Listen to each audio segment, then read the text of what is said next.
또한 오늘 아침 새벽에 비가 와서 대지가 촉촉하게 적셔졌고, 또한 오늘도 주님과 함께 있기 위해서 이 자리에 왔습니다.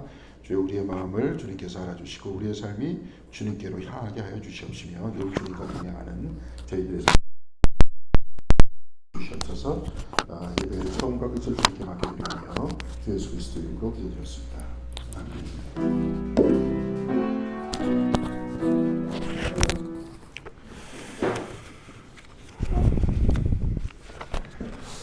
예, 오늘 비가 계속 온다 그랬나요? 예, 오늘 겠죠. 이제 앞으로 갤 겁니다. 근데 옛날엔 목사들이 제일 싫어하는 날이 비 오는 수요일입니다. 비가 오면은 출석률이 떨어져서. 예, 근데 비슷하게 오신 것 같으네요. 그래서 비가 오면은 옛날에 무슨 노래 중에서도 빨간 장미를, 수요일엔 빨간 장미를, 그런 노래도 있었는데, 지금 갑자기 역대상을 시작한 지가 얼마 안 됐는데 벌써 10장으로 넘어갔습니다. 저번 주에 1장에서부터 9장까지 얘기할 때는 주로 계보에 대해서 얘기했다. 그 중에서 야베스의 기도를 이야기하면서 우리가 기독교인으로서의 기도가 무엇이냐, 그걸 잠깐 이야기를 나눠봤습니다. 오늘은 역대상 10장에서부터 13장까지 이야기를 하는데, 우리가 저번 시간에 기억하시는지 안 기억하시는지 모르겠지만 주로 역대기서는 다윗에 대해서 주로 얘기를 하고 있다. 그런 내용입니다. 다윗에 대해서 주로 얘기를 하고 있어요. 근데 그 이유가 되는 건 뭐냐면, 좀 이따가도 그 증거가 나올 거예요.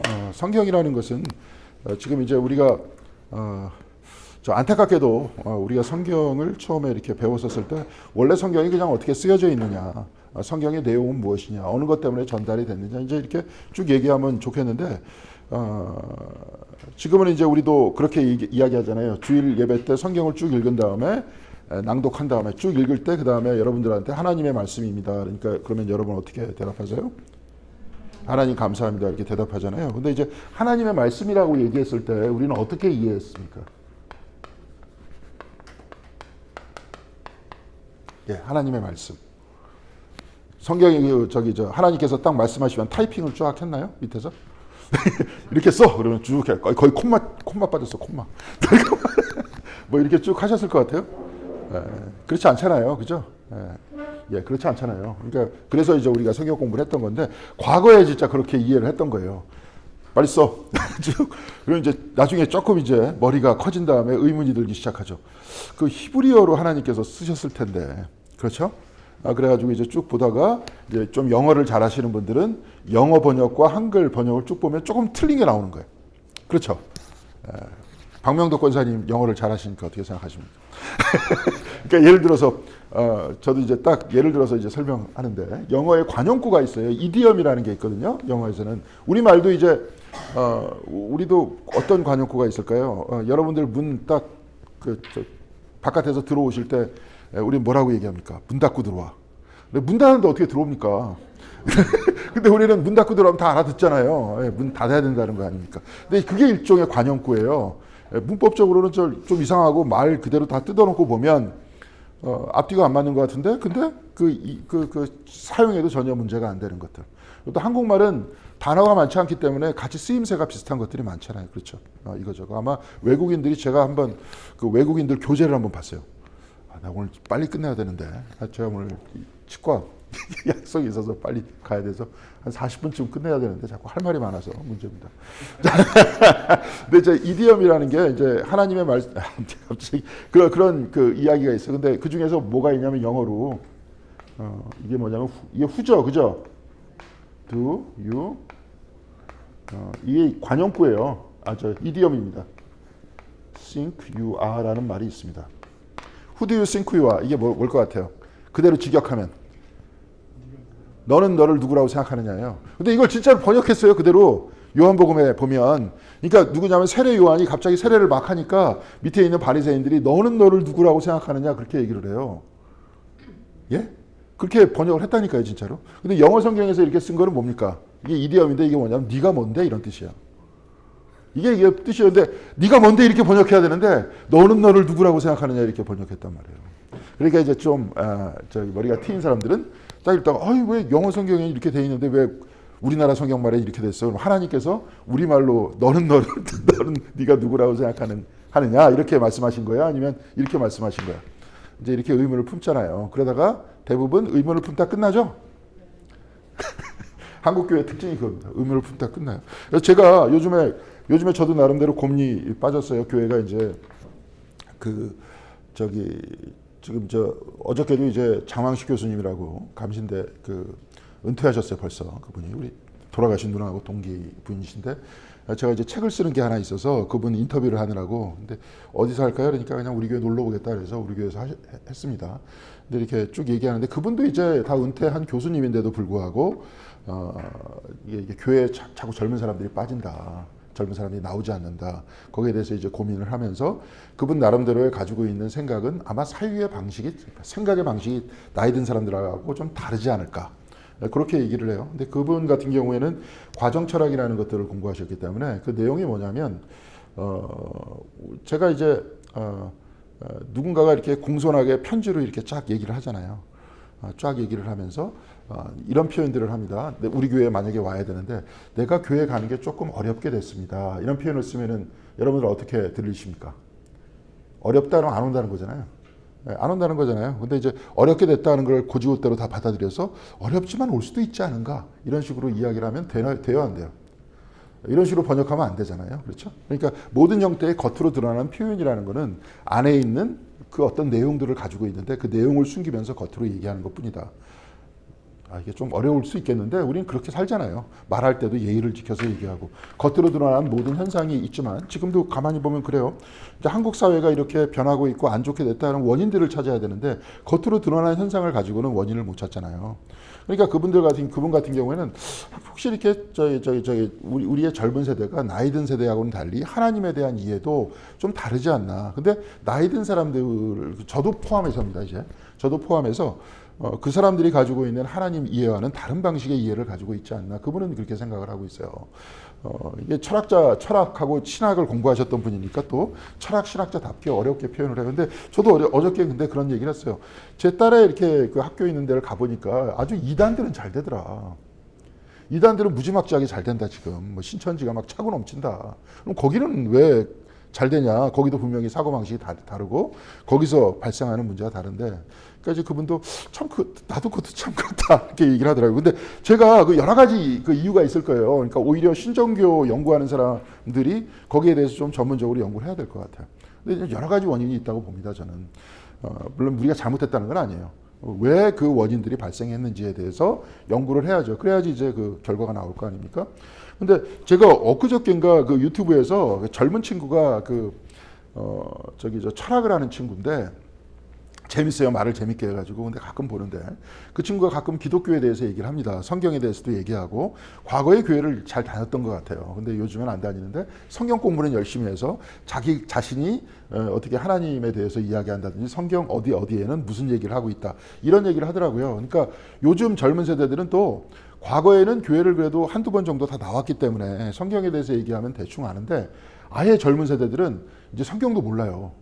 그러니까 성경 자체의 지식이 없고 누가 누군지도 모르고 문화도 모릅니다. 이제 그런 세대가 태어난 거예요. 그러니까 그런 세대들한테 성경은 이렇게 돼 있다 이야기를 하면서 역사를 얘기하고, 특별히 우리가 알고 있는 유대 철학자들이라든지 유대 문화는 완전히 성경에 대한 해석을 중심으로 그 철학이 구성이 돼 있기 때문에 성경을 모르면 그 사람들 이해를 못 합니다. 그러니까 이제 걔가 그렇게 얘기하는데 걔가 갑자기 신천지 얘기를 하더라고요. 근데 자기가 신천지 사람들을 만나봐서 얘기를 하면 기독교인들하고 신천지 사람들하고 차이점이 있대요. 그 차이점이 뭐냐면 기독교인들은 대부분 성경을 많이 한다고 그래도 가지고 있는 아는 구절이 3,000개에서 한 4,000개 정도의 구절을 다 결합해서 그 다음에 하나님에 대해서 이해한다든지 교회에 대해서 이해를 한대요. 근데 신천지를 보니까 3만 개 내지 4만 개를 알고 있다는 거예요. 훨씬 더 많이 알고 있다는 거예요. 기독교인들보다. 그러니까 그렇게 얘기를 듣다 보면 대부분 딸린다는 거예요. 신천지하고 얘기하다 보면 대부분 넘어간다는 거예요. 논리적으로.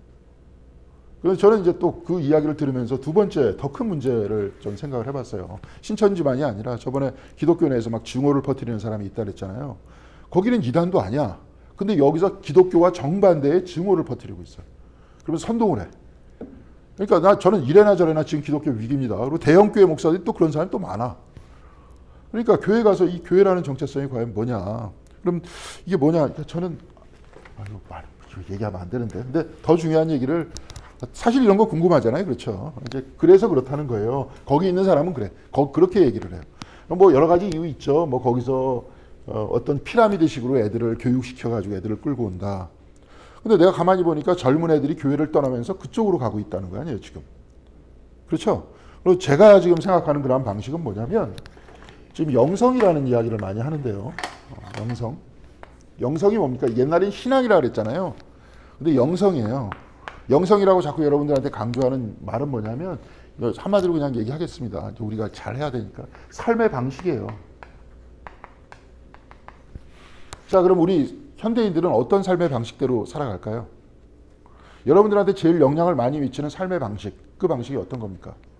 젊은 청년들이 결혼한다고 생각해봐요. 그럼 내가 결혼하기 위해서 어떻게 해야 되느냐? 어떻게 해야 될 것 같아요? 돈이 있어야 되죠? 요즘에는 10억이라 그러더라고요. 다 뭐든지 10억을 만들기 위해서 노력을 한대요. 10억을 만들기 위해서는 어떻게 살아야 될까요? 우리가 지금 이 교회에서 예를 들어서 지금 하루 2번 기도하잖아요. 침묵 기도를 합니다. 그러면서 제가 여러분들한테 이야기를 하는 거는 침묵 기도를 하는 바로 그 시간을 기다리는 경건의 시간 안에 살자. 하루에. 그렇죠? 그럼 경건의 생활을 살자. 만약에 회사 다니고 있다면 생활 속에서 하나님 안에서 살자. 정직하게 얘기하고 잘못했으면 잘못했다 얘기하고. 요즘 검사들이 이렇게 정권을 잡으니까 그 사람들의 특징이 뭔지 아세요? 죽어도 자기 잘못했다고 얘기 안 해요. 사과 안 하잖아요. 잘못해도. 그러면서 나중에 법정에서 자기가 져도 그렇게 얘기한대요. 판사하고 나하고 생각이 다를 뿐이다. 그렇게 얘기한다는 거예요. 그러니까 그냥 밀어붙이는 거예요. 그냥. 그러니까 우리가 봐도 전 말도 안 되는 얘기를 하는데 그게 아니라는 거예요. 근데 여하튼 간에 그런 세상 속에 살고 있는데 나는 어떻게 살 거냐, 기독교인으로서. 그럼 그런 방식이잖아요. 영성은 어떻게 살 것이냐, 하루를 내가 어떻게 지낼 것이냐에 대한 얘기입니다. 우리 옛날에 맨날 그렇게 얘기했잖아요. 주일날에만 뭐 기독교인이냐, 썬데이 크리스찬이다, 주중에는 아니다. 말만 하지 말고 하루를 그럼 어떻게 살아낼 거냐, 영적으로.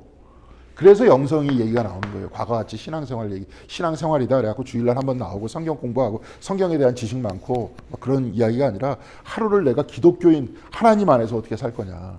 그게 영성입니다. 근데 지금 요즘 사람들은 어떻게 살고 있어요? 여기하고는 전혀 상관없어요.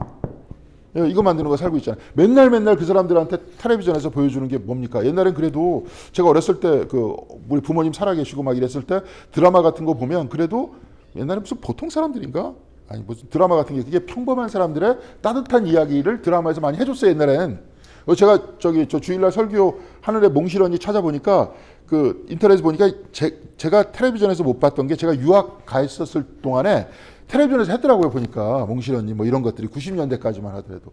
요즘엔 그런 거 드라마로 나옵니까? 안 나와요. 다 대기업에 무슨 돈 많아가지고 돈 가지고 서로 싸우고 질투하고 욕하고 다 그런 얘기예요.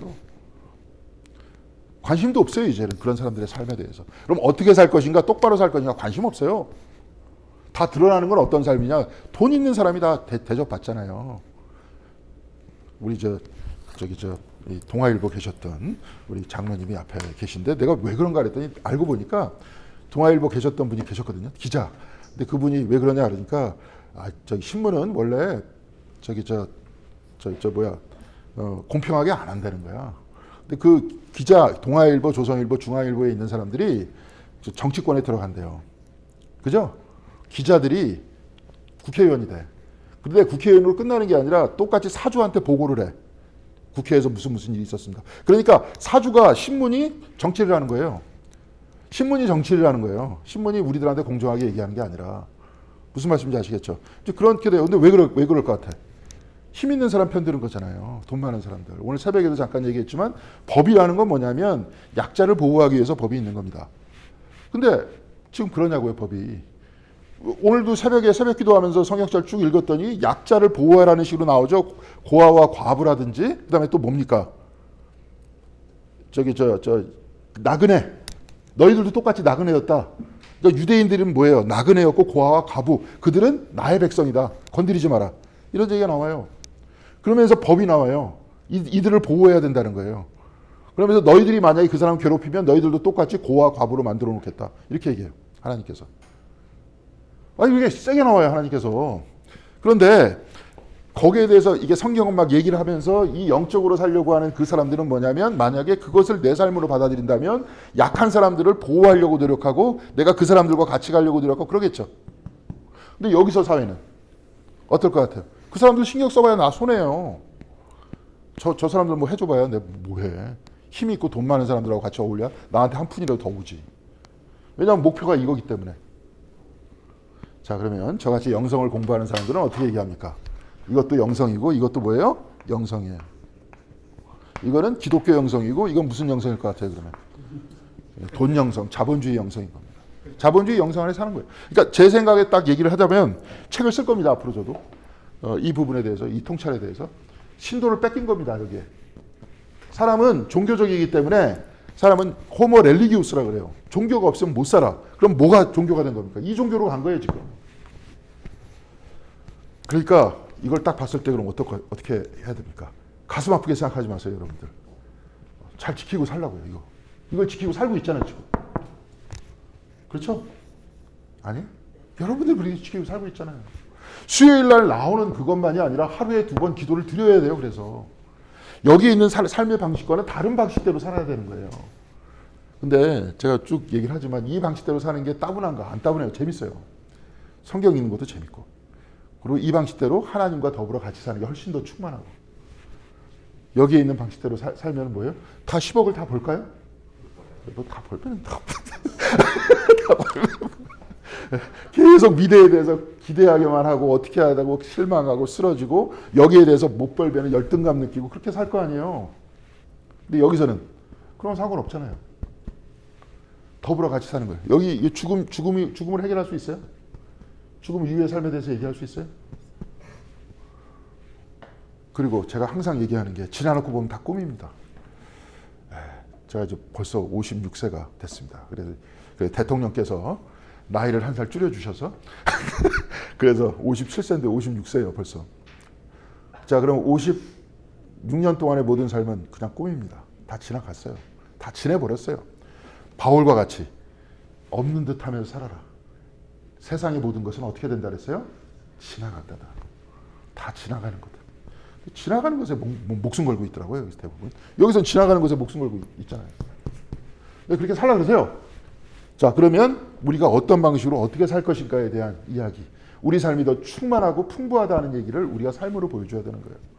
근데 아까 과정 철학을 얘기했던 그분, 여기서 몇 개만 하겠습니다. 하고 싶은 말이 많아서 마이크만 잡으면 하고 싶은 말이 많아서 했었던 그분은 뭐냐면 결국은 교회는 뭐냐? 교회는 드러났다는 거예요. 드러난 것으로 보고 평가하지 말라는 거죠. 드러난 건 드러났을 뿐이다. 아까도 얘기했지만 여기 내가 오는 것이 어렵습니다라고 얘기하는 거는 드러난 거예요. 실질적으로 그 사람의 말은 뭡니까? 안 온다는 거잖아요. 네. 그럼 교회가 아무리 사랑을 얘기해도 지금 드러난 게 어떤 걸로 드러났습니까? 안 드러났잖아요. 그걸로 사랑으로. 교회가 진짜 하나님의 말씀대로 약자의 편을 들고 있습니까, 지금? 아까 그 마이크 들고 선동하는 사람이 지금 약자 편 들고 있는 사람이에요, 그 사람. 근데 교회가 그 모습을 보여주고 있지 않습니까? 그런데 실질적으로 또 교회 안에서 디테일하게 들어가다 보면 대형 교회만 있는 게 아니죠. 서울에 있는 교회에 지금 거의 3분의 1 이상이 미자립입니다. 그럼 우리 교회는 그래도 자립은 됐잖아요. 미자립이에요, 미자립. 여기도 똑같이 빈익빈 부익부예요. 똑같이 자본주의입니다. 교회가. 하나님 나라를 맨날 얘기하면서 자기도 똑같이 이렇게 살아요. 그래서 말은 이렇게 해. 그러다 보니까 여러분들 어떻게 됩니까? 헷갈리는 거예요. 교회 나오면. 그리고 아까도 얘기했지만 의문을 품으면 의문 품다 끝나잖아요. 자, 그러면 우리는 다른 교회를 합시다.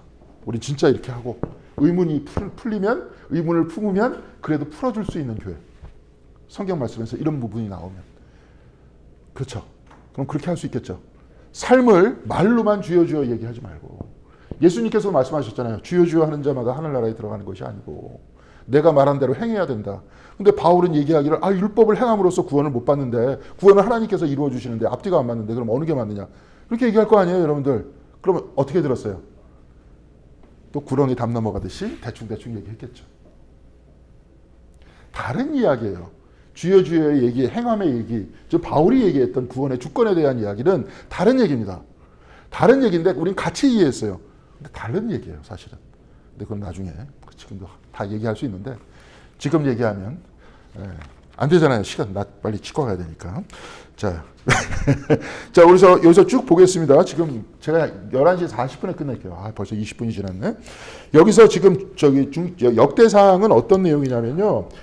실질적인 역사에 가까운 얘기. 물론 그것도 정확하게 역사에 가까운 얘기가 아닙니다. 성경책에 있는 그 모든 얘기는, 성경에서 하고 싶은 얘기는 역사에 대해서 얘기했다면 역사를 기록한 얘기가 아니라, 역사는 우리가 알고 있는 역사는 정확하게 기록해야 되잖아요. 그렇죠?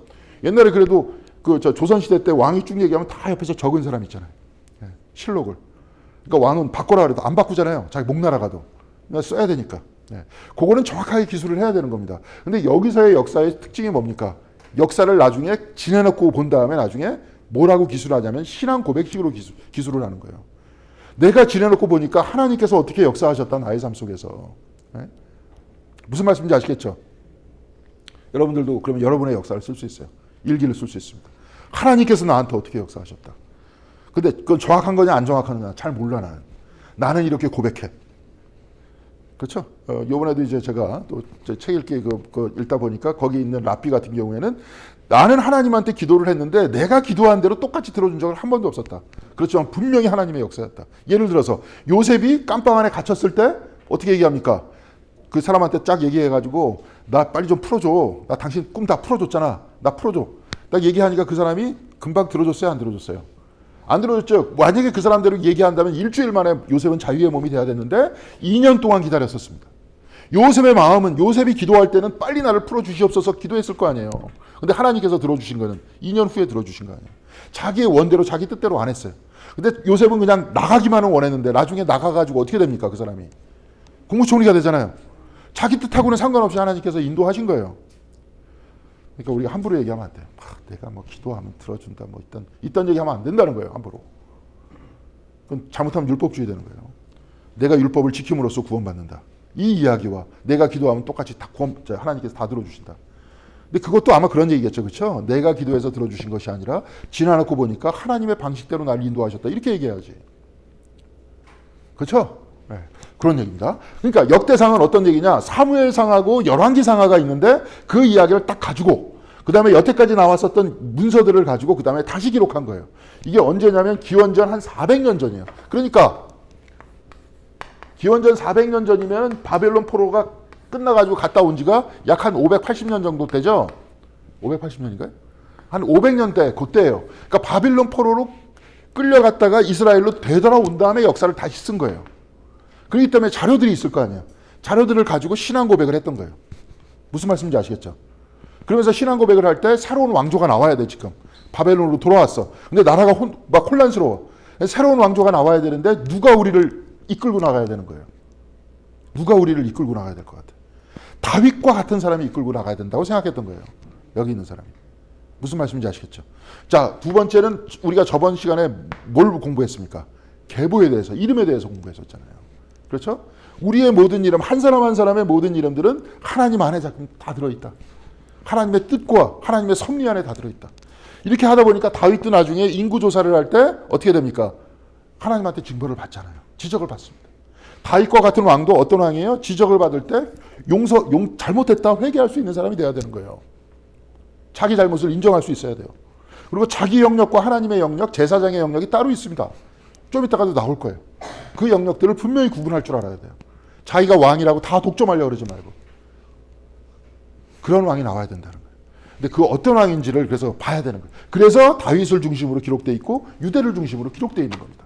그러면서 사람들의 이름이 계속 여기는 들어와요. 아, 도대체 왜 사람의 이름하고 계보를 계속 집어넣느냐. 지겨워 죽겠다. 그 이야기 속에서 여러분의 이름을 집어넣어야 되는 거예요. 이 역사 안에 내 이름이 들어있고 하나님의 뜻이 들어있고 섭리가 들어있다. 이렇게 읽어야 되는 거죠. 무슨 말씀인지 아시겠죠? 나중에 누가복음에서는 예수님께서 뭐라고 말씀하십니까? 너희들의 머리털까지 다 세심받아. 다 안다 너희들 다. 하나님께서 이제 그런 말씀을 하고 있습니다. 그런 믿음 속에서 가는 거예요. 자, 우리 역대상 10장 11절 12절 그거만 같이 읽겠습니다. 같이 읽겠습니다. 길르앗의 야베스의 모든 사람은 블레셋 사람이 사울에게 한 모든 일을 전해 들었다. 그래서 그들의 용사들이 모두 나가서 사울의 죽음과 그의 아들들의 죽음을 거두어다가 야베스로 가져가서 야베스에 있는 상수리 나무 아래 그들의 뼈를 묻고 이래 동안 금식하였다. 이게 뭐냐면 사울이 죽은 다음에 얘기를 역대상 10장의 얘기를 하고 있는데 사울이 언제 죽습니까? 사울이 싸우다 죽는데 성경책에서는 언제 죽어요? 여기 밑에 나와 있습니다. 사무엘상 31장 거기서 죽어요. 거기서 나와가지고 싸우다가 블레셋하고 싸우다가 죽죠. 아들하고 같이 죽습니다. 그 죽는 이야기가 사실은 사무엘상 31장 12절 13절의 이야기를 역대상 10장 11절에 12절에 다시 쓴 거예요. 이 자료를 가지고. 무슨 말씀인지 아시겠죠? 요게 먼저 쓰여진 거예요. 자, 근데 여기서 좀 차이점이 있어가지고 일부러 꺼내왔습니다. 자, 그럼 13절 한번 같이 보겠습니다. 같이 읽겠습니다. 그들의 뼈를 거두어다가 야베스의 에셀 나무에 묻고 이래 동안 금식하였다. 그거 12절도 같이 읽어야 돼요. 12절 같이 읽겠습니다. 그래서 그들의 용사들이 모두 나서서 밤새도록 걸어 벳산까지 가서 사울의 죽음과 그 아들들의 시체를 성벽에서 내려가지고 야베스로 돌아와 그 죽음을 모두 거기에서 화장하고 어떻게 한다 그랬어요? 화장했다는 거예요. 근데 위에 그 12절에 보면 화장했다고 나와 있어요? 안 나와 있어요? 안 나와 있어요. 근데 뭐가 나와 있습니까? 그들의 뼈. 그러면 뼈를 어떻게 뼈를 어떻게 추려요? 화장했으니까 추렸을 거 아니에요. 근데 여기 문장이 빠져 있는 거예요. 그 사무엘에서 이 부분은 그래도 자세히 기록하려고 노력했다는 거예요. 근데 역대상은 지금 자세한 게 이게 아니야. 이게 아니에요. 이 자세한 건 뭐냐면 저기 밑에 저기 쭉 내려와서 역대상 10장 13절 여기 나와 있죠. 밑으로 쭉 내려오면 볼드체 밑에 내려오면 그게 중요한 거예요. 역대상은. 그렇기 때문에 여기서 이야기를 했고 다윗과의 차이점을 얘기했는데 10장 13절에서 14절까지 같이 얘기하겠습니다. 같이 읽겠습니다. 같이 시작. 사울이 주님을 배신하였기 때문에 이렇게 죽었다. 그는 주님의 말씀을 지키지 않았고 오히려 점쟁이와 상의하며 점쟁이의 지도를 받았다. 그는 주님께 지도를 받으려 하지 않았다.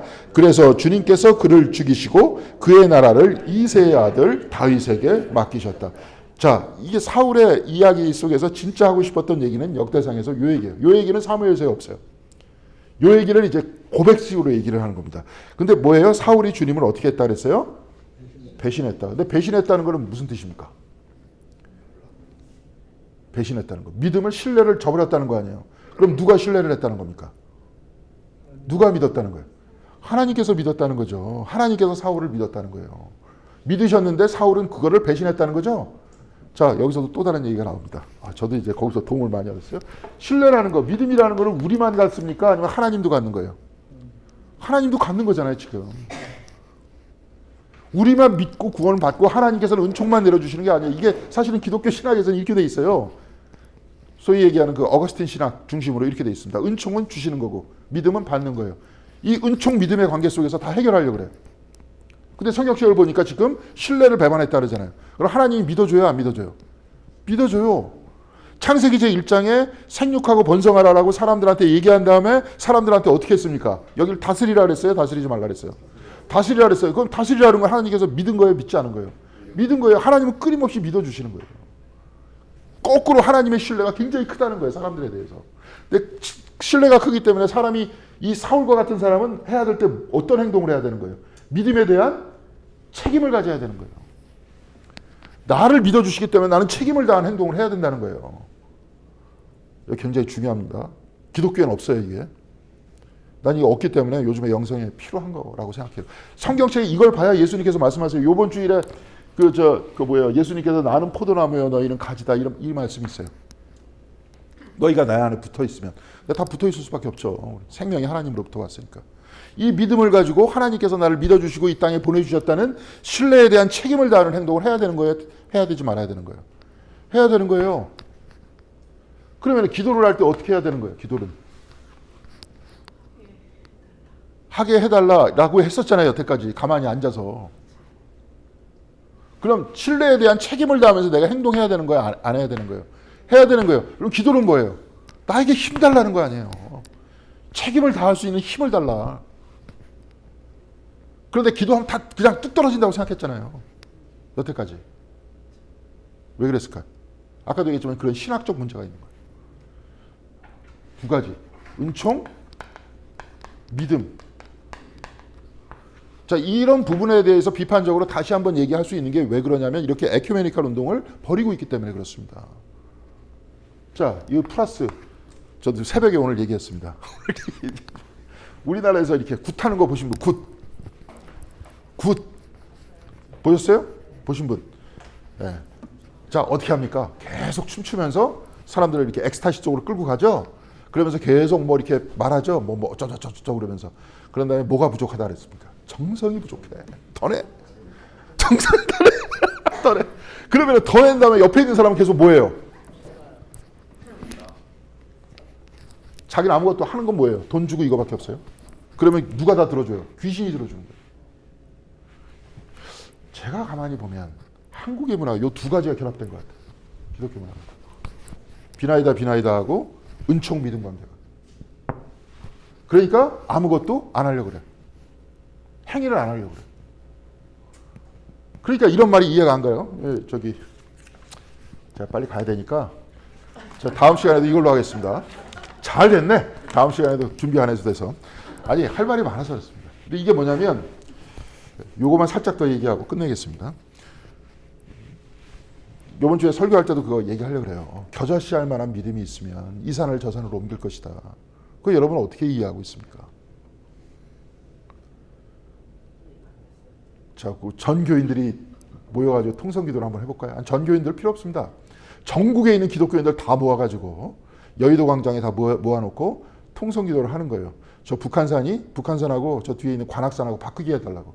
관악산이 북한산 쪽으로 가고 북한산이 관악산 쪽으로 가고.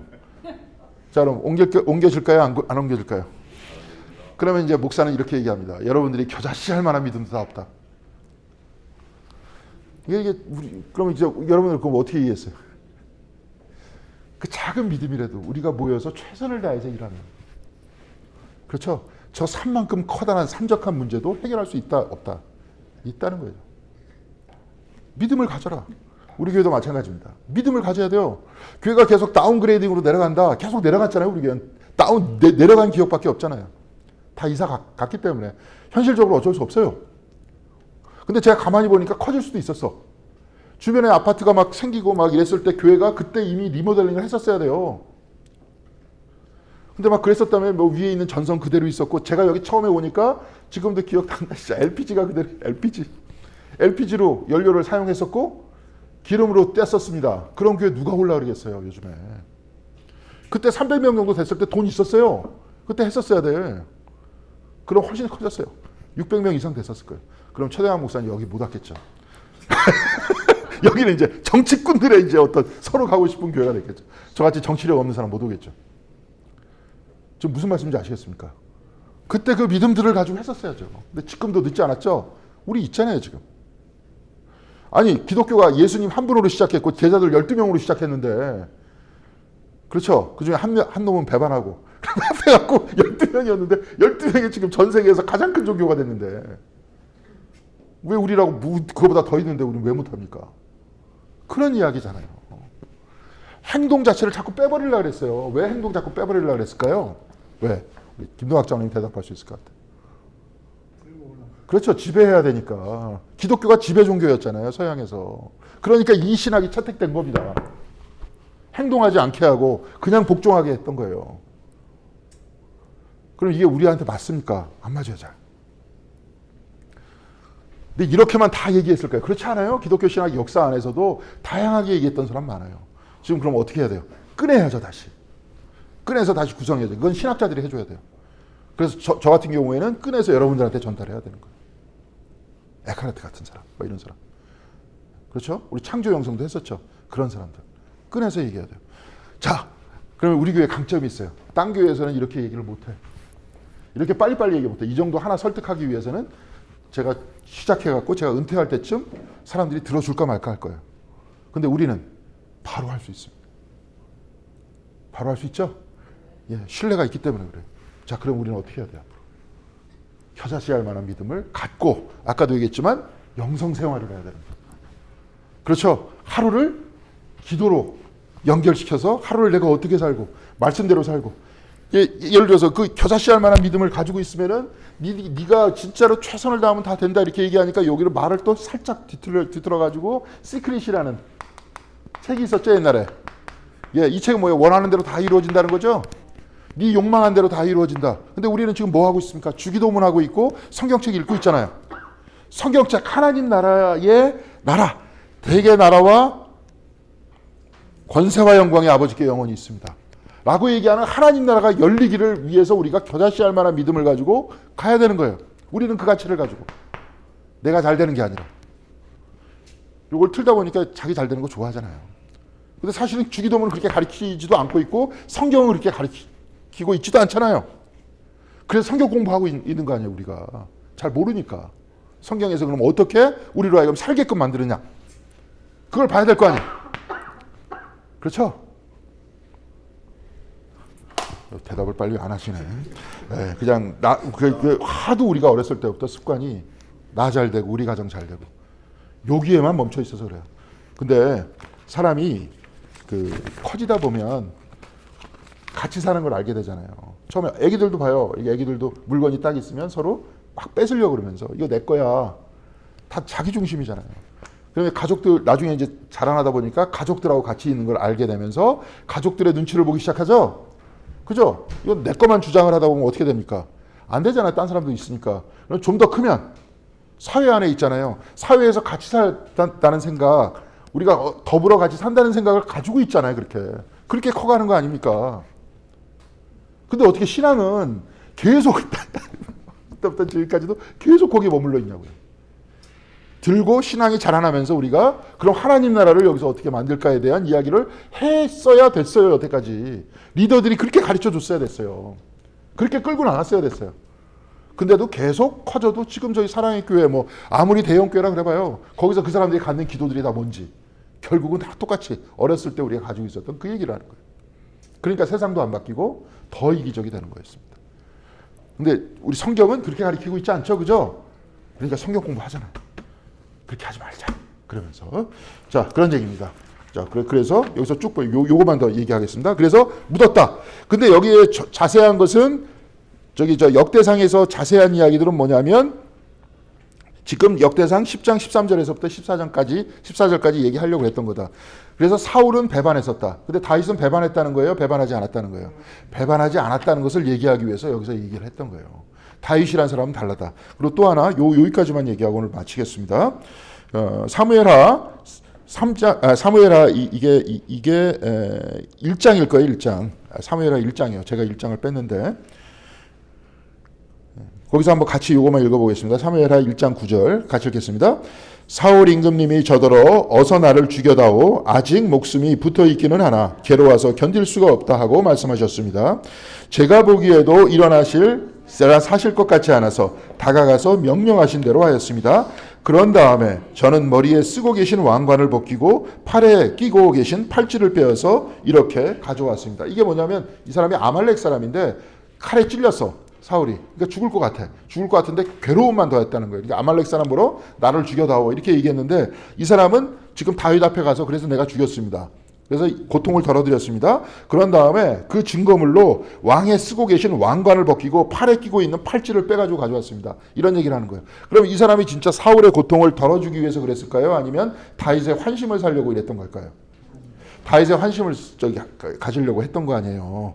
그러니까 옛날에 여러분 삼국지 거기에 그 원소의 저도 오래전에 거기서 이제 유종이라는 장수가 있었어요. 원소 휘하에 그 오나라에서 장군이 있었는데 거기서 장합이라는 장군이 그 휘하에 있는 쫄병이 있었는데 장수의 머리를 딱 대가지고 조조한테 가져갑니다. 전장할 때. 그러면서 내가 장수의 목을 가지고 왔다. 그러면서 자기가 상 받으려고 딱 이러니까 조조가 어떻게 했을 것 같아요? 잘했다 그러면서 널 장수로 임명하마 그랬어요? 아니죠. 걔를 죽이죠. 한 번 배반한 놈은 또 배반한다. 그러면서 죽이잖아요. 근데 여기도 똑같은 거예요. 다윗이 그렇게 딱 해가지고 오니까 14절에 같이 읽겠습니다.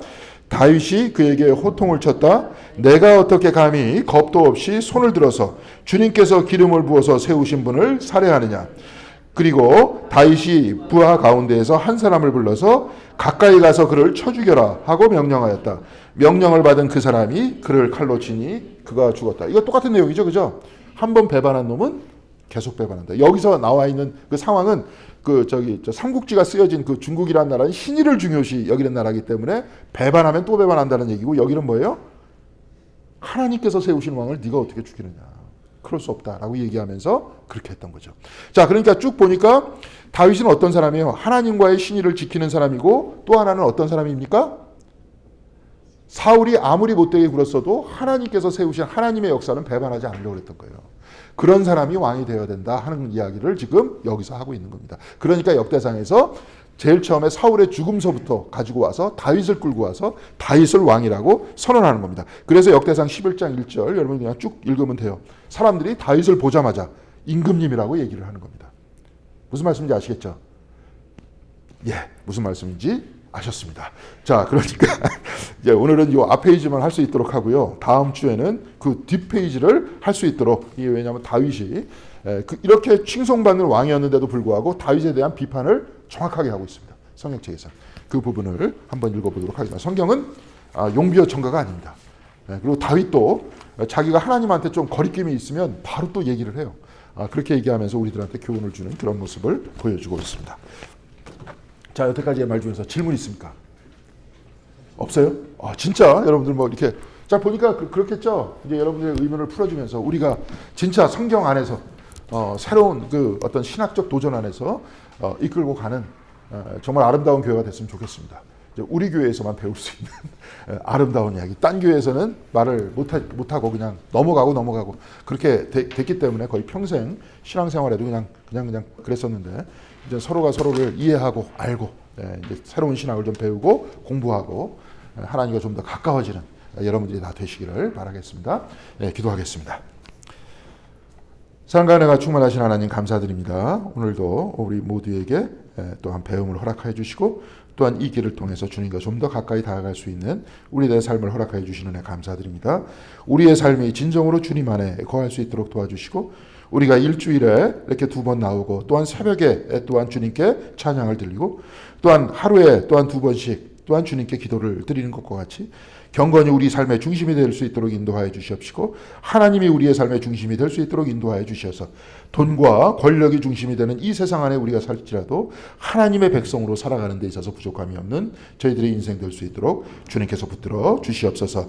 이 시간 주님께서 같이 하여 주시고 또한 앞으로도 같이 하여 주시옵시며 우리를 이끌어 나가고 계신 하나님을 또한 체험하고 또한 기쁨을 가지고 살아갈 수 있는 저희들의 신앙생활 될 수 있도록 인도하여 주시길 바라오며 이 모든 말씀 우리 주 예수 그리스도 이름으로 기도드렸습니다. 아멘.